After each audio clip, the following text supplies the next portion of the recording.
কোরবানির ঈদে গরু খাসি বানাতে প্রয়োজন দা, বটি, চাপাতি, ছুরি। সেসব সরঞ্জাম তৈরির কাজে ব্যস্ত সময় পার করছেন গাইবান্ধার কামাররা। দিনাজপুরেও ততই ব্যস্ততা কামারশালায়। কোনো রকমে টিকে আছে শিল্পটি। বিসিক বলছে এই শিল্পকে টিকে রাখতে বিভিন্ন সহায়তা দেয়া হচ্ছে। গাইবান্ধা প্রতিনিধি কায়সার প্লাবন ও দিনাজপুর প্রতিনিধি খাদেমুল ইসলামের প্রতিবেদন। আর মাত্র কয়েকদিন পর পালিত হবে মুসলিম ধর্মাবলম্বীদের সবচেয়ে বড় ধর্মীয় উৎসব কোরবানির ঈদ। ঈদকে সামনে রেখে এখন ব্যস্ত সময় পার করছেন গাইবান্ধা সহ বিভিন্ন হাট বাজারের কামার শিল্পীরা। দিন যতই যাচ্ছে ততই বাড়ছে কামার শিল্পীদের ব্যস্ততা।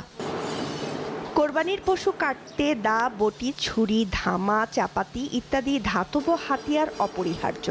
তাই কামাররা এখন এসব তৈরিতে ব্যস্ত সময় পার করছেন। দুই ব্যাপারটা রাত দিন কাজ করতেছি।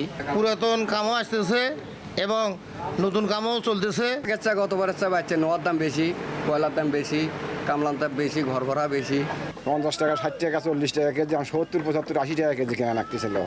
এদিকে গত ঈদের চেয়ে এবছর দা, বটি, ছুরি, ধামা, চাপাতির দাম তুলনামূলক অনেক বেশি।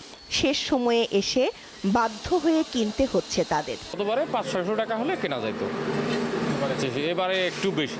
গতবারে চাকুটা আমি 120 টাকাতে কিনছিলাম, গতবারের চেয়ে একটু এলো দাম বেশি। পুরাতন দা, বটি, ছুরি এগুলা ধার দেওয়ার জন্য নিয়ে আসছি।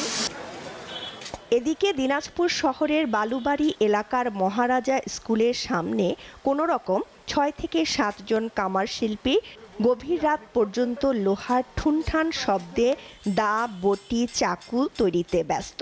এখন লোহা কয়লার দাম বাড়ে গেছে, আগের মতন না। এখন আগে যে বাপ দাদারা যে মানে কাজ করতো ওই কাজই এখন ধরে রাখছি। আমারই কথা বলি, আর বাবা করছে, আমি করতেছি, আমি তো আমার ছেলে গাড়িটা দিব।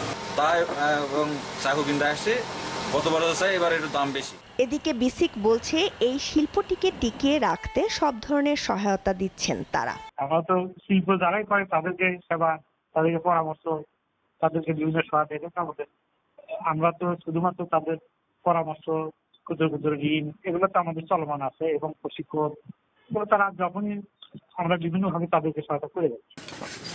তবে আগামী প্রজন্মকে এই পেশায় আনতে নারাজ পূর্বসূরীরা। STV news desk.